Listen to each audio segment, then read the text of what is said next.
Oke, pertama perancangan tabelnya itu ada login, yaitu yang tadi saya bilang petugas, di mana field yang kita butuhkan itu ada di user, username, password, ya kan. Ini tipe data, ini panjang datanya, kemudian primary key, auto increment. Oke teman-teman, lanjut.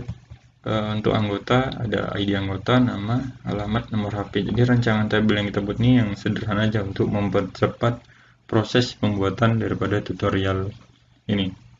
Kemudian ada kategori, fieldnya itu ada ID kategori, nama kategori, ini tipe data dan size-nya. Kemudian ada buku, buku di sini saya simple aja. ID buku, judul, kemudian ini ID kategori, di mana tabel ini merupakan tabel transaksi, sedangkan tabel anggota, tabel kategori itu merupakan tabel master. Jadi tabel master itu adalah tabel yang tidak bergantung dengan tabel lain, sedangkan tabel transaksi adalah tabel yang bergantung dengan tabel lain.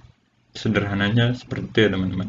Jadi tabel buku ini bergantung berdasarkan kategori. Jadi nanti ketika kita mau buat CRUD, maka tabel buku ini akan bergantung dengan kategori.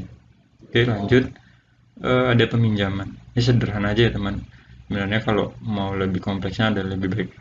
Untuk studi kasus peminjaman sama pengembalian di sini hanya bisa untuk minjam satu buku aja untuk sekali ID peminjaman atau proses peminjaman.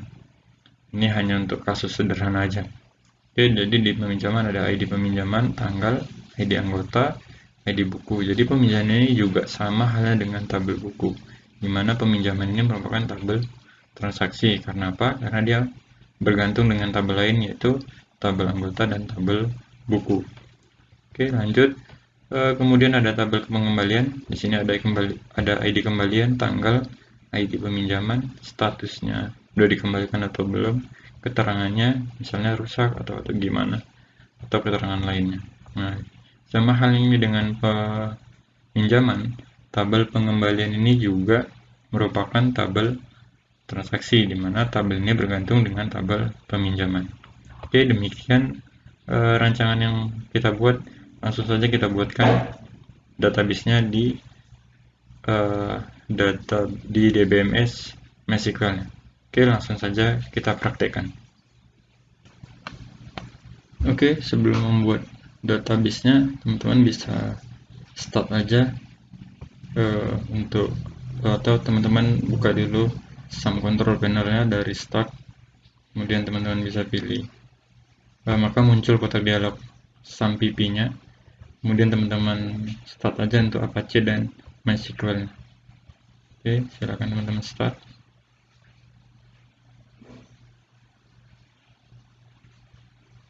Oke, kalau sudah teman-teman bisa minimize. Oke, ini kita kembalikan dulu mulai dari tabel petugas. Kemudian teman-teman bisa buka browser teman-teman. Oke, browser saya ini ya, ini saya. Oke teman-teman,